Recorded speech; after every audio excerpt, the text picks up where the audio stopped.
Үе дотор цаг үед яг бүх өргөнд Улаанбаатар хотод бэлтгэл сургалтаа хийгээд барилдаж байгаа одоо идэвхтэй байгаа 500-аас 800-аас сумын зам байх шиг байна. Тэр эдэн сумын заанууд бол ирээдүйн Монгол бүхийн өнгийг тодорхойлогч. Энэ дотор одоо ирээдүйн Арслан, Аварга, одоо улсын наад Монгол улсын одоо хамгийн томцолтой бүхчүүд энэ дотор байгаа нэг үе. Тэгэхээр энэ бүхчүүдийг бас соён гэрүүлэх нь энэ бүхчүүдийн зорилго чиглэлийн тодорхой болгож өгөх нь бас энэ ахмад бүхчүүдийн бас холбооны бас үүрэг гэж миний хувьд бодож байна.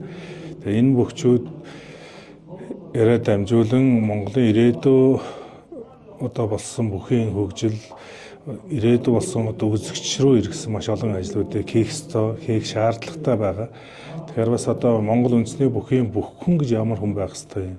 Бүх хүнд байх ёстой ямар эрхэм чанарууд байх ёстой гэдэг зүйлүүдийг одоо бас энэ яг барилдаж байгаа сумын заануудаа хэлж мэдрүүлж ойлгуулахгүй бол бас манай бүх дотор бас тийм андуу дашаа явж байгаа бүхчүүд бас их олон байна.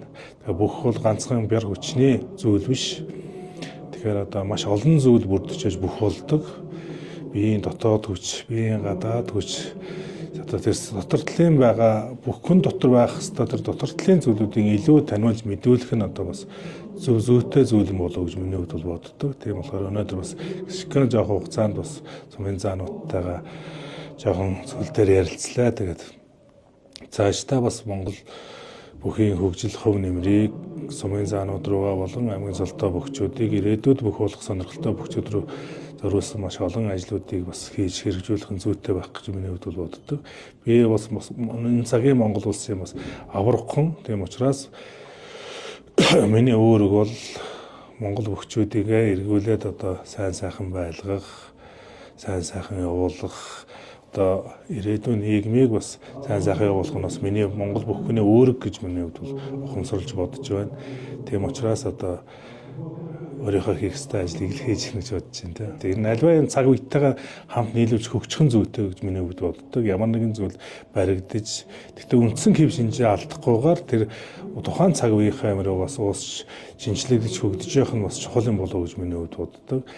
Өнөө цагийн Монгол бүх гэдэг ойлголт ерөнхийдөө Монгол бүх хүнд маш олон сайхан чанарууд байдаг. Ил гаргаж чаддаггүй. Хүмүүс үзэгчид бүхчүүдийг үзэхдээ ерөнхийдөө унж хайж байгаа даваанаас нь ойлгодог. Гэхдээ тэрний цаана бүх хүнд байгаа дэсвэр хатуужил, гол ноён нуруу Монгол эрх хүнд байх хэвээр тэр олон эрхэм чанаруудыг Монгол бүх хүн бол дотроо агуулж хадгалж явдаг. Тиймдээ ч одоо биеэсээ илүү том хүчтэй бүхчүүдтэй өрсөлдөж хайж давж унж одоо маш олон мэдрэмжүүдийг авч явдаг учраас одоо хамгийн чухал хүмүүс. Тийм учраас бөхөөр дамжуулаад Монгол эрх хүнний ирчүүдийг одоо хүмүүжүүлэх ирээдүйд бий болж байгаа одоо өсвөр насны хүүхдүүдийг бүх сэтгэлтэй Монгол хүн болж хүмүүжүүлэхэд бас чухал ач холбогдолтой гэж миний хувьд боддог. Орчин цагийн энэ цагийн Монгол бүхчүүдийн маань, сумын заануудын маань, залуу бүхчүүдийн маань зөвхөн би буруу бодож магадгүй алдаа гэх юм бол хурдан хүн хаяхыг одоо хичээж байна. Тэр хүн хайдаг бүх байхын тулд л одоо бүх юма зөрүүлж ийн гэсэн энэ хэлж болно. Тэхийн тулд одоо тэр хүч оруулдаг допинг хамгийн урдан булчинтай болгодог багш дасгалжуулагчийг хайж очдог. Яг бүх байх арга техник заадаг, эрхэм болгодог, бүх хүнд байх хэвээр тэр сэтгэл санааг бэлдэж өгдөг бүхийн багш нар маань бас энэ үед бас ховордож байхгүй болж байна гэж анзаарагдаж байна. Өдөрөөс орж ирж байгаа бүх болоо эхнээсээ ингээ бэлтгэл хийж байгаа хүүхдүүд илүү их штагийн багш нар илүү их тийм өөр багш нар дээр очиж байгаа хандлага их анзаарагдаж байна. Тэгэхээр яг бүх хүнийг бэлддэг тийм тооны багш нар их цөөхөн байна. Тэгэхээр тэднээсийн тоог олшруулах, тэднээсээр дамжуулаад Монгол бүх дотор байгаа тэр нандин чайрлж Монголын ард түмэн өнөө хүртэл одоо хөндлөж ирсэн тэр одоо соёлын цаана жухам яг юу байж Монгол бүх өнөөдөр ард түмэн хөндлөж хайрлаж бичиж ирсэн юм бэ гэдэг зүйлийг бас илүү өгөхөр бүхчүүдэд ойлгуулж өгөхгүй бол одоо бас Монгол үндэсний спорт Монгол бүх гэдэг энэ зүйл одоо бас